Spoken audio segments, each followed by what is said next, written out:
청취자 여러분 반갑습니다. 상담 이야기하다 보면 자기계방이란 말 들어보셨을 텐데요. 오늘은 이 자기계방이 상담에서 왜 그렇게 중요한지 그 의미랑 효과를 좀 깊이 파헤쳐 보려고 합니다. 전문가분 모셨고요. 바로 시작해 볼까요? 우선 상담 원리에 따르면요. 자기계방이라는 게 정확히 뭔가요? 네, 안녕하세요. 그 자기 개방은 말 그대로요. 내 안에 있는 생각이나 뭐 감정 아니면 개인적인 경험 같은 거 있잖아요. 이런 나에 대한 정보를 다른 사람한테 말로 표현하는 걸 의미해요. 아, 다른 사람이 나를 좀 알 수 있게 내 마음의 창문을 이렇게 살짝 여는 거라고 비유할 수 있겠네요. 마음의 창문. 비유가 확 와닿는데요. 네, 특히 상담에서는요. 내담자뿐만 아니라 이제 상담자도 치료적인 목적을 가지고 자신의 생각이나 감정, 때로는 경험을 드러내는 것까지 포함하기도 합니다. 그렇군요. 근데 자기 속마음 얘기하는 게 어떻게 보면 당연한 소통 방식 같기도 한데 유독 상담에서 이걸 더 중요하게 보는 이유가 있을까요? 네, 그게 상담 원리를 좀 들여다보면요. 특히 우리나라 문화적 배경에서는 좀 자기 감정이나 약한 모습을 솔직하게 표현하는 걸 어려워하는 경향이 있잖아요. 맞아요. 좀 참고 사귀고 그러죠. 네, 맞습니다. 그러다 보니까 이제 억눌린 감정에 해소되지 못하고 막 화병 같은 형태로 나타나기도 하고요. 심리적으로 힘들어지는 거죠. 합병도 그런 맥락이군요. 그렇죠. 이런 문화적인 상황에서 상담실이라는 좀 안전한 공간이 있잖아요. 거기서 내 얘기를 꺼내놓는 것, 이 자기 개방 자체가 아주 중요한 치유 과정의 시작이 될 수 있는 거예요. 그렇구나. 평소에 좀 하기 어려웠던 감정 표현을 안전하게 하는 것만으로도 의미가 크다 이런 말씀이시네요. 네, 바로 그거죠. 그럼 이게 구체적으로 어떤 좀 긍정적인 효과들을 가져오나요? 여러 가지 주요한 치료적 효과가 있는데요. 첫 번째로 제일 잘 알려진 건 그거죠. 내담자가 그동안 막 억눌렀던 고통스러운 감정이나 경험을 말로 표현하면서 감정 정화 효과를 얻는 거예요. 감정 정화요? 그 카타르시스? 네, 카타르시스. 맞아요. 묵혀뒀던 감정을 막 쏟아내면서 마음이 후련해지고 죄책감 같은 부정적인 감정도 좀 완화되고요. 심리적으로 안정을 찾는 거죠. 속이 진짜 시원해지겠네요. 그렇죠. 그리고 또 연구들을 보면요. 스트레스 받는 일이나 좀 불쾌한 감정 있잖아요. 이걸 신뢰하는 사람한테 털어놓을수록 심리적인 안정감이 높아진대요. 정말요? 그냥 말하는 것 자체로요? 네네. 그러니까 자기 개방 자체가 어떻게 보면 스트레스를 좀 완화시켜주는 완충 효과가 있는 셈이죠. 그냥 털어놓는 행위만으로도 힘이 있다는 거예요. 와, 이거 흥미로운데요?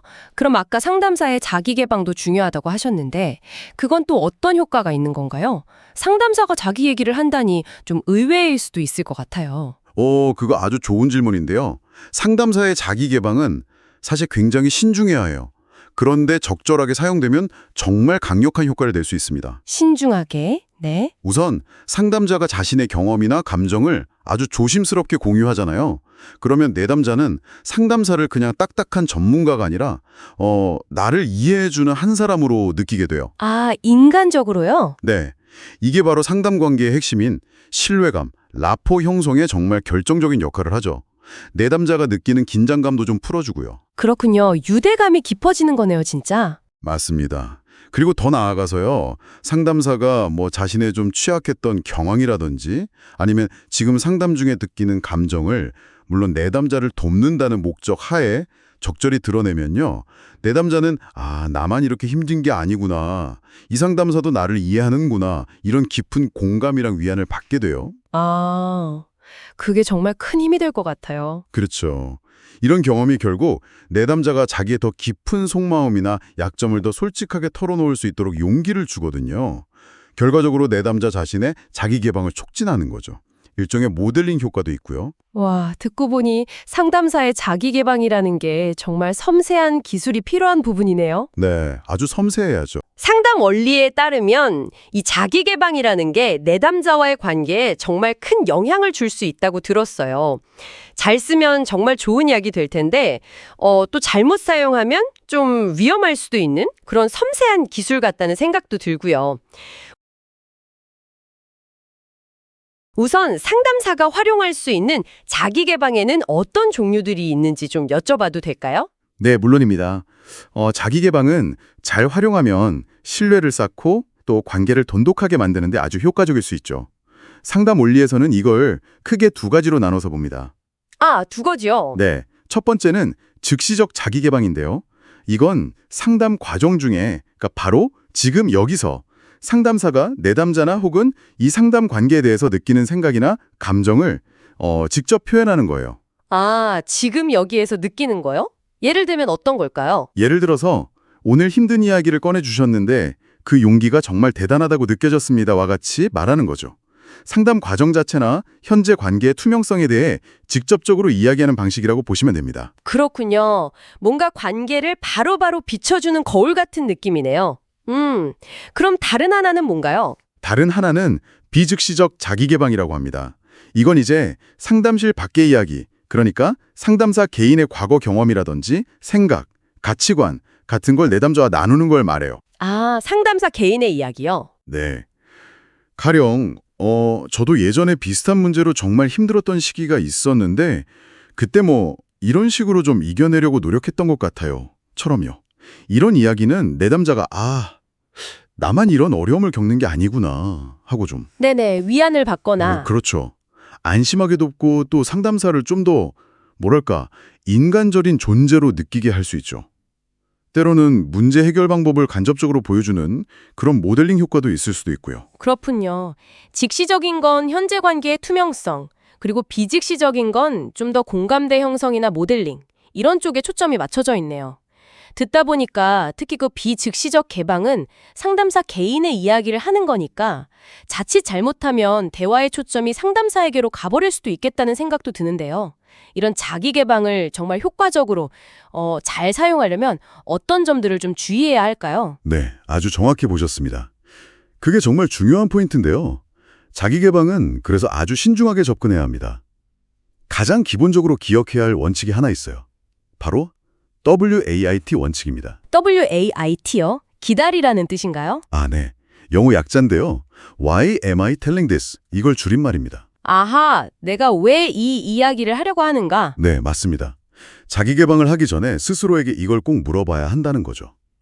핵심은 이 이야기가 혹시 상담사 자신의 어떤 감정 해소나 인정받고 싶은 욕구 때문은 아닌지, 오로지 내담자의 성장과 이해를 돕기 위한 목적인가, 이걸 판단하는 게 가장 중요합니다. 와, WAIT 원칙, 내가 왜 이걸 말하는가? 정말 핵심적인 질문이네요. 결국 모든 초점은 내담자에게 맞춰져야 한다. 정확합니다. 그리고 자기 개방을 할 때는 간결하고 핵심 위주로 말하는 게 중요해요. 상담사 이야기가 너무 길어지면 아까 말씀하신 것처럼 초점이 흐려지고 내담자의 흐름을 방해할 수 있거든요. 네, 그렇죠. 필요한 내용만 딱 짧고 명료하게 전달하는 게 좋습니다. 또 하나는 이야기할 때 나 전달법을 사용하는 것이 기본입니다. 나 전달법이요? 네. 제가 경험했을 때는 혹은 제 생각에는 이런 식으로 나를 주어로 사용하는 거죠.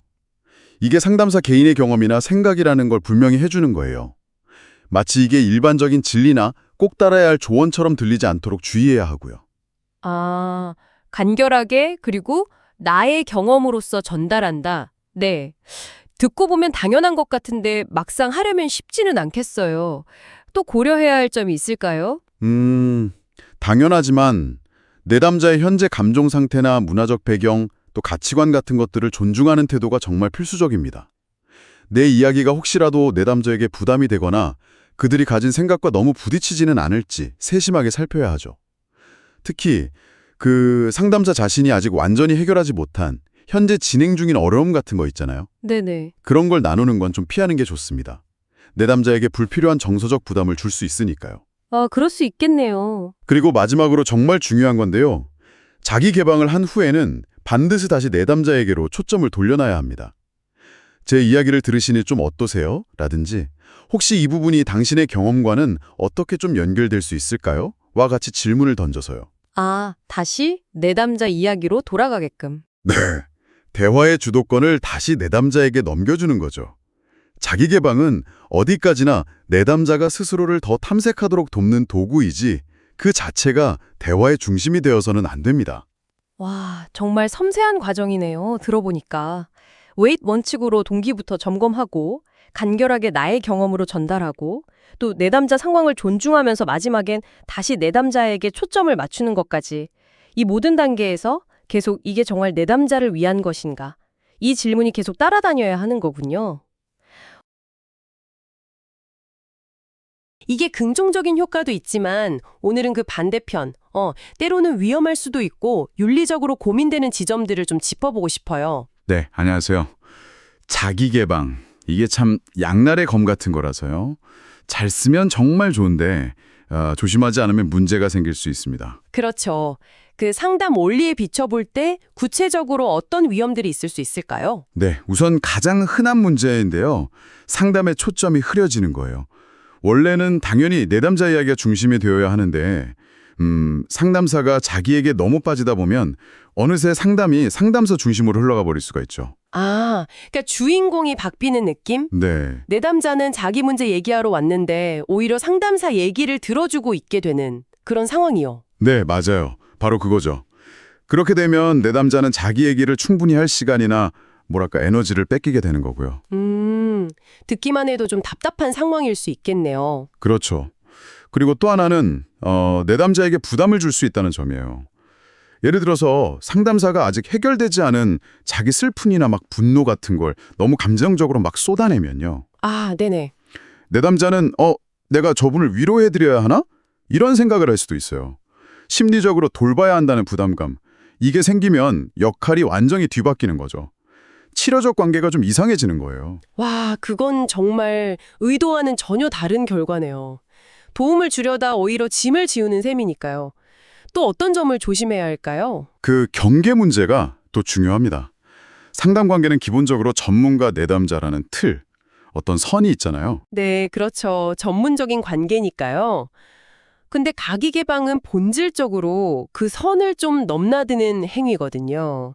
이게 너무 과하거나 내용이 부적절하면 그냥 선을 넘는 정도가 아니라 경계 침해가 될 수 있어요.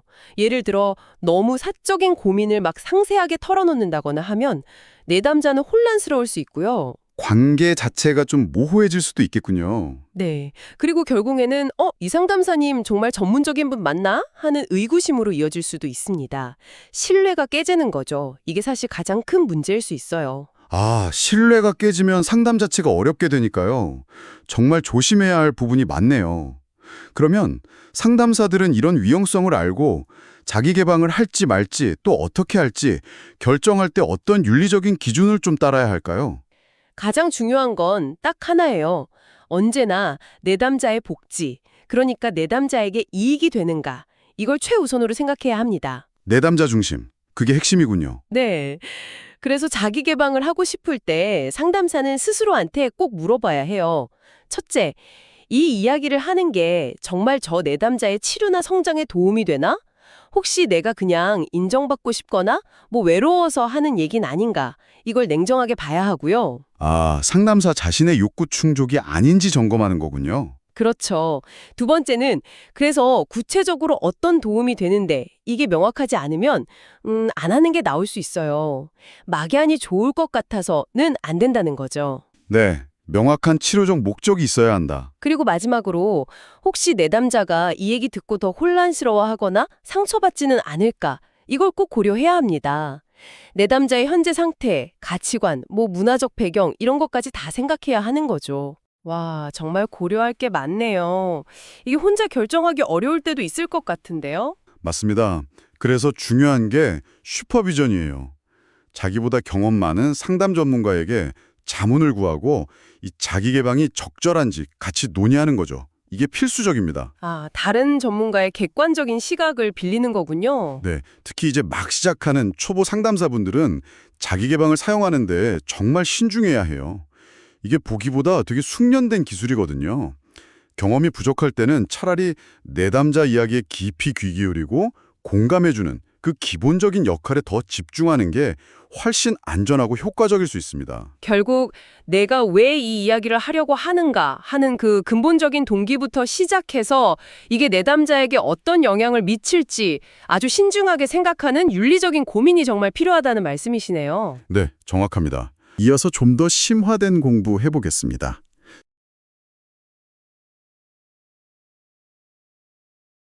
상담에서 상담사가 자신에 대해 이야기하는 것, 자기 개방이라고 하죠. 여기에 대해 궁금해하시는 분들이 많더라고요. 네, 맞습니다. 자기 개방. 상담 원리에 기반해서 볼 때 이게 실제 상담에서 어떻게 쓰이는지, 특히 어떤 때 도움이 되고 또 어떨 때는 오히려 해가 될 수도 있는지 좀 구체적인 사례를 통해 살펴보면 좋겠습니다. 네, 좋은 질문입니다. 자기 개방은 이게 잘 쓰면 약이지만 잘못 쓰면 독이 될 수 있는 좀 섬세한 접근이 필요한 기법이거든요. 그렇군요. 그럼 상담의 효과를 높인 그런 성공적인 자기 개방 사례부터 좀 들어볼 수 있을까요? 그럼요. 예를 들어 이런 경우가 있었어요. 과도한 직장 스트레스 때문에 거의 번아웃 상태에 이른 30대 내담자였는데요. 아, 네. 요즘 그런 분들 많죠. 그렇죠. 그때 상담사가 이제 자신의 과거 경험 중에서 아주 잠깐 비슷한 압박감을 느꼈던 시기랑 그때 뭐 명상이나 운동 같은 걸로 좀 도움을 받았던 경험을 짧게 나눴어요. 아, 본인 얘기를 했군요. 네, 아주 간략하게요. 근데 상담 원리에 비추어 보면 이게 내담자에게 아, 나만 이렇게 힘든 게 아니구나 하는 어떤 보편성, 그런 안도감을 줬던 거죠. 공감이 됐겠네요. 네, 그리고 상담사에 대한 어떤 인간적인 유대감, 라포 형성에도 도움이 됐고요. 여기서 이제 중요한 건 그냥 나도 힘들었다. 이게 아니라 내담자가 실제 해볼 수 있는 대처 방식, 그러니까 명상이나 운동 같은 구체적인 정보를 같이 제공했다는 점이에요. 아, 실질적인 팁까지. 그렇죠. 그래서 실제로 그 내담자도 명상을 시도해보고 꽤 긍정적인 변화를 경험했던 그런 사례가 있습니다. 단순히 그냥 경험을 늘어놓는 게 아니었군요. 그 내담자의 상황에 딱 맞춰서 도움이 될 만한 정보랑 연결을 시킨 거네요. 바로 그겁니다. 그게 핵심이죠. 혹시 다른 성공 사례도 좀 인상 깊었던 게 있을까요? 베트남 참전 군인의 트라우마 상담 사례도 생각해 볼 수 있겠네요. 아, 트라우마 상담에서도요? 네. 상담사가 자신의 군복무 경험을 정말 아주 조심스럽게 딱 필요한 만큼만 공개를 했어요. 네. 근데 이 짧은 경험 공유가 뭐랄까 결정적인 계기가 된 거죠. 내담자가 그동안 수치심이나 죄책감 때문에 차마 꺼내지 못했던 그 전투 트라우마를 비로소 이야기하기 시작한 거예요. 와, 정말 큰 변화네요. 그렇죠. 상담 원리상으로 보면 그 공유된 경험이 아, 이 사람이 나를 정말 이해하고 있구나 하는 강력한 느낌을 준 거죠. 그래서 방어 기제가 좀 낮아지고 핵심 트라우마 작업에 더 깊이 들어갈 수 있었던 겁니다. 신뢰가 깊어졌군요. 네. 그래서 실제로 12회기 만에 PTSD 증상이 57%나 감소하는 아주 주목할 만한 결과로 이어졌습니다. 와, 57%면 정말 큰 효과인데요. 자기 개방이 정말 치료적인 돌파구를 만드는 그런 힘이 있네요. 그럴 수 있죠. 잘 활용하면요. 하지만 이게 상담 원리를 제대로 이해하지 못하고 적용하면 그 의도와는 다르게 오히려 부정적인 결과를 낳을 수도 있겠어요. 바로 그 점이 정말 중요합니다. 부적절한 자기 개방은 치료 관계 자체를 해칠 수가 있어요. 어떤 경우가 그럴까요? 예를 들면 대인관계 문제로 상담을 받던 20대 내담자가 있었는데 상담사의 개인적인 관계에 대해 질문을 한 거예요. 네, 궁금할 수 있죠. 근데 그때 상담사가 자신의 결혼 생활의 어려움이나 불만 같은 걸 너무 장황하게 늘어놓은 거죠. 아, 상담사가 자기 하소연을 한 거네요. 그렇죠. 이건 뭐 상담의 기본 원칙인 내담자 중심성에서 완전히 벗어난 행동입니다. 당연히 상담의 초점이 상담사한테 가버리니까 내담자는 불편해지고 상담사에 대한 신뢰도 깨져버렸죠. 듣고 보니까 만약 상담사가 자기 문제에 막 빠져 있는 것처럼 보이면 내담자는 도움을 받기는커녕 오히려 막 상담사를 걱정해야 할 것 같은 그런 상황이 될 수도 있겠어요. 맞아요. 그런 느낌을 줄 수 있죠. 또 다른 예를 들면 경험이 좀 부족한 신입 상담사가 있었는데 경계선 성격 특성을 보이는 내담자에게 자신의 과거 우울증 경험을 너무 지나치게 상세하고 감정적으로 털어놓은 거예요. 아, 이것도 좀 위험해 보이는데요. 네, 결과적으로 관계가 완전히 악화됐어요. 연구에 따르면 특히 이런 경계선 성향의 내담자에게 상담사가 자신의 불안정한 감정을 과도하게 노출하면 관계 파탄의 위험이 상당히 높아진다고 하거든요. 그렇군요. 이건 결국 내담자의 어떤 취약성이나 상태를 충분히 고려하지 않는 자기 개방이 얼마나 위험할 수 있는지 보여주는 사례라고 할 수 있습니다. 정말 그렇네요. 그럼 상담 과정에서 자기 개방을 효과적으로 활용하기 위해서 상담 원리에 입각해서 어떤 점들을 꼭 명심해야 할까요? 네, 몇 가지 핵심 원칙을 좀 강조하고 싶습니다. 첫째는 무엇보다도 철저히 내담자 중심성을 지켜야 한다는 겁니다. 내담자 중심성. 네. 네. 이 이야기가 지금 이 내담자의 추유와 성장에 도움이 되는가? 이 질문을 항상 먼저 던져야 해요. 상담사 자신의 어떤 욕구해소나 만족을 위한 개방은 절대 안 됩니다. 그게 가장 기본이겠네요. 그렇죠. 그리고 둘째는 신중함과 간결함입니다.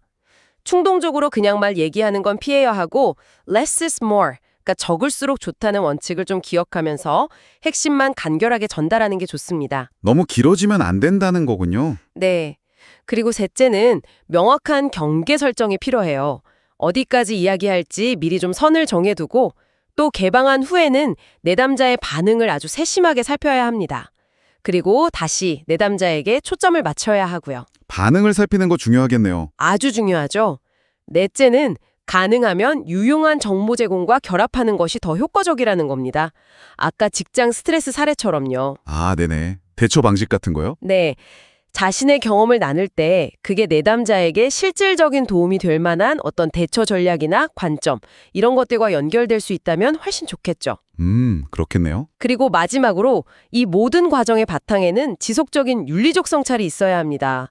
내가 왜 이 이야기를 하려고 하는지 그 동기를 계속 점검하고 항상 내담자의 복지를 최우선으로 생각하는 그런 윤리적인 태도가 필수적입니다. 결국 자기 개방이라는 게 상담에서 정말 강력한 도구가 될 수 있지만 이걸 어떻게 사용하느냐에 따라서 약이 될 수도 있고 반대로 독이 될 수도 있는 그야말로 양날의 검이군요. 맞습니다. 딱 맞는 비유네요. 상담의 기본 원칙을 잘 이해하고 그걸 바탕으로 아주 신중하게 판단하고 적용하는 게 정말 중요하겠습니다. 네, 그렇습니다. 자기 개방은 단순히 기술적인 차원을 넘어서는 문제예요. 상담사의 어떤 진정성, 또 공감 능력, 그리고 무엇보다 방금 말씀드린 윤리적인 민감성, 이런 것들이 그 효과를 결정짓는다고 할 수 있습니다. 네. 마지막으로 당신에게 질문을 하나 드리고 싶습니다. 당신의 삶 속에서 중요한 관계나 소통 상황에서요, 진솔하게 나를 드러내는 것과 건강한 거리를 유지하는 것 사이에 그 이상적인 균형점은 어디쯤이라고 생각하시나요? 이 질문이 오늘 나눈 자기계방의 의미를 개인적인 차원에서 한 번 더 깊이 생각해 보시는 그런 계기가 되기를 바랍니다.